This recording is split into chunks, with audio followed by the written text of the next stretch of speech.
এই রাজসূয় যজ্ঞের আয়োজন করো তুমি অযোধ্যা ভুবন। কেন মণি ঠাকুর, এই রাজসূয় যজ্ঞ করতে গেলে কি কি দ্রব্যের প্রয়োজন আছে?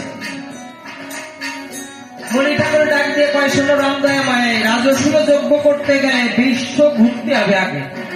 বিশ্ব ঘুরে ঘুরে দেখবে যে শ্রেষ্ঠ নর, শ্রেষ্ঠ রাজা, সেই শ্রেষ্ঠ রাজার মুন্ডু কর্তন করে যজ্ঞে আহুতি দিতে হবে। রামচন্দ্র ডাক দিয়ে পায়, বিশ্বের শ্রেষ্ঠ রাজা মোরা চাই,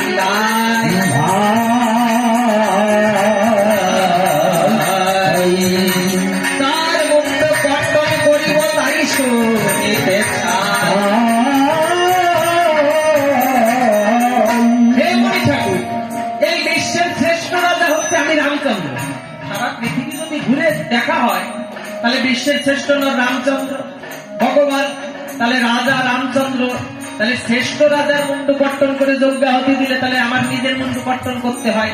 আমার নিজের মুন্ডু যদি আমি কর্তন করি তাহলে যজ্ঞ সম্পূর্ণ হবে।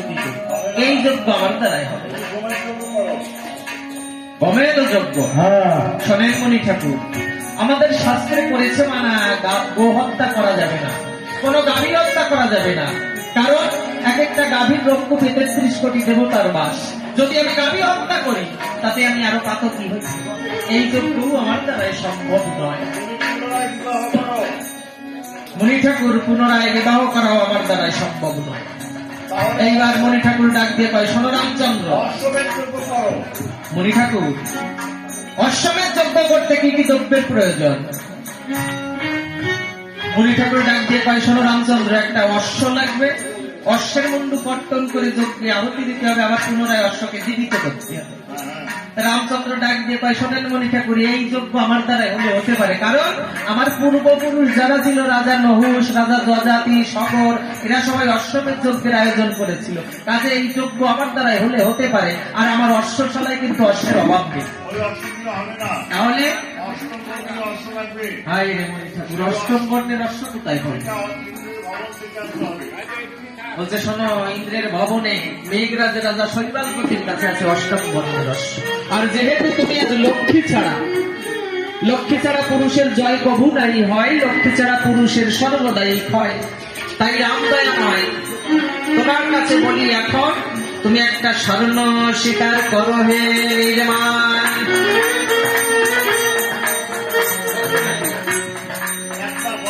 একটা স্বর্ণ সীতা নির্মাণ করতে বলো বিশ্বকর্মাকে দিয়ে, আর একটা যজ্ঞের বেদী নির্মাণ করো। যেহেতু তুমি লক্ষ্মী ছাড়া পুরুষ হলে সে কিন্তু যজ্ঞে আহুতি দিতে পারবে না, কারণ সীতাকে ৫ম মাসের অবস্থায় বনে দিয়েছে রামচন্দ্র, তোর এখন লক্ষ্মী বামবাগে নেই, তাই বিশ্বকর্মাকে আদেশ দিয়েছে। বিশ্বকর্মা এসে যজ্ঞের স্থান নির্মাণ করেছে, একটা স্বর্ণ সীতা নির্মাণ করে রামের বামবাগে প্রতিষ্ঠিত করেছে, আর শৈবালপতির কাছ থেকে একটা অষ্টম বর্ণের অশ্ব আনায়ন করল। শ্বেত বর্ণ অশ্ব তার সম্বর্ণ চারি খুর।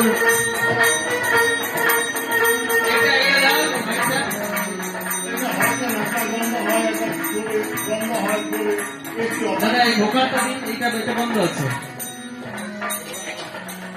এই ঘুর নানা অলঙ্কারে শুভে সুহার কেউর, লেজ শোভা করে যেন ধবল চামার, কপালে কেউর তাহার অতি মনোহর, সর্বগায়ে ঘামে ঘামে সুবর্ণ অদ্ভুত, জলজ মণ্ডলে যেন খেলিছে বিদ্যুৎ।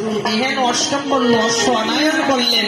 এবার মণি ঠাকুর ডাক দিয়ে রামচন্দ্রকে বললেন, শোনো রামচন্দ্র, আজ তুমি এই অশ্বের ললাটে একটা জয়পত্র লিপিবদ্ধ করো।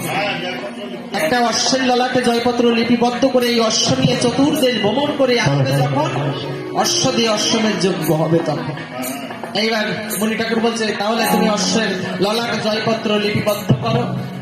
তাই আজ রামচন্দ্র নিজের হস্তে অশ্বের ললাটে জয়পত্র লিপিবদ্ধ করছে। কি অযোধ্যায় শ্রীরামচন্দ্র তারা চারি বান্ধা, পরে হবে যেমন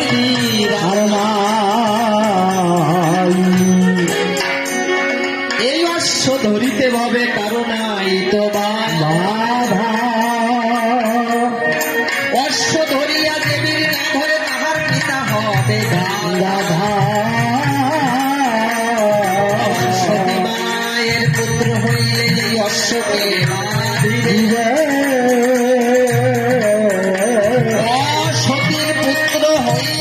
অশ্ব দেখে ছেড়ে দেবে। বুঝলেন মায়ের কি লেখলো? সতী মায়ের পুত্র হলে অশ্ব বাঁধবে, আর অসতীর পুত্র হলে অশ্ব দেখে ছেড়ে দিতে হবে। অশ্ব ধরিয়া দেবী যুদ্ধ নাই করে, গাধা হয়ে জন্ম নেবে আবার গাধীর উত্তরে। এই হেন গৌরবপূর্ণ পত্র। আচ্ছা আমি যদি এই জায়গায় বলি আপনার মা অসতী, আপনার মা অসতী, তাহলে আপনারা আমার ঠেঙাবেন না? হ্যাঁ, ভীষণ কড়া না? যেরকম সতী মায়ের এক ফেরিওয়ালা যে আসে না, দেখবেন আপনাদের এদিকে আসে কিনা জানি না, আমাদের ওইদিকে যায় দুপুর বেলায় যখন বাবারা কাজে চলে যায়, তখন ওই ফেরিওয়ালারা বোঝে যে এই সময় গেলে এই মায়েদের আসলে টাকা গুজায়। এই সময় যদি একটা ভালো শাড়ি দেখাই দিতে পারি তাহলে কিনবেই। কোন রকম যদি বলতে পারি যে এই শাড়ি হচ্ছে ওই সিরিয়ালের ইয়ে পড়েছিল ইষ্টি কুটুম আছে না, ওরা এই শাড়ি পরে, তাহলে দেখবে মায়েরা কিনবেই। কারণ মায়েরা সন্ধ্যা হলে এই সিরিয়াল নিয়ে বসে, ওরা খুব ভালো শাড়ি সম্বন্ধে বোঝে। এখন ওই ফেরিওয়ালা মস্তকে নিয়ে যাচ্ছে, কাপড় নেবেন গো, কাপড় চোপড়, কাপড় চোপড় নেবেন, কাপড় চোপড়। এখন রাজবাড়ির পাশ দিয়ে যাচ্ছে, রানীমার কানে কিন্তু এই শব্দ পৌঁছে গেছে, কি রে কাপড় চোপড়। আমি এই রাজ্যের রানী, কোনোদিন আমি একটা চোপড় পরতে পারলাম না, সারা জীবন কাপড় পরলাম। এইবার ডাকবে, এই ফেরিওয়ালা ভাই এইদিকে এসে চাই। এবার ফেরিওয়ালা তো দৌড়ে এসছে যে রানীমা মনে হয় কি শাড়ি নেবে আজকে, অনেক টাকা পাওয়া যেত। এবার রানীমা ডাক দিয়ে কয়, শোনো আমি তো সারা জীবন কাপড় পরেছি, এইবার একখান চোপড় দেও দেখি পরিয়ে রাজার সামনে যাবো, কিরকম দেখা যায়। এইবার ও মনে মনে চিন্তা করছে চোপড় কি, তো আমিও জানি। তো কথার পরিপ্রেক্ষিতে আমরা বলি না যে ভাত ডাত গান টান পান টান, এরকম কাপড় চোপড় কথার পরিপ্রেক্ষিতে আমরা একটা মিলিয়ে বলি। কোন যে কাপড় চোপড়ের কথা বলছে, রানীমা মনে বলবে বাচ্চা সত্যি মনে হয় চোপড় আছে। তাহলে ফেরিওয়ালা ভাই তোমার কাছে কিন্তু একটা চোপড় আমি চাই। এবার ফেরিওয়ালা মনে মনে চিন্তা করছে, ওরে সর্বনাশ, চোপড় কারে কই, তো আমিও চিনি না। এবারও মনে মনে চিন্তা করছে আমি কি করে রানীমার কাছ থেকে পলাই। এখন বলছে, শোনেন রানীমা, যা যা চোপড় ছিল আজকে বিক্রি হয়ে গেছে, আগামীকাল নিয়ে আসবো। রানীমা বলতেছে, শোনো কালকে যদি চোপড় না এনে দিতে পারো তাহলে তোমার কিন্তু কালকে শুলে চড়াবে। শুলে চড়িয়েছেন কেউ কোনোদিন? চড়েন নাই? চড়েন নাই? এ জীবনই বৃথা। শুলেই যদি না চললেন আপনারা, শুলে চড়াবো কালকে যদি চোপড় না এনে দিতে পারো। এখনো তো দৌড়াচ্ছে আর মনে মনে চিন্তা করছে এই রাজ্য থেকে আমি পলাবো। আমার বাড়ি যে খেদিরমা আছে, খেদিরমা আমার বউ, ওরে নিয়ে এই রাতারাত এই রাজ্য থেকে পালিয়ে চলে যাব। কালকে তো চোপড় আনতেও পারবো না, রানী আমার শুলেও চালাতে পারবো না। তা দৌড়ে গিয়ে বউয়ের কাছে বলতেছে, শোনো তাড়াতাড়ি রেডি হও।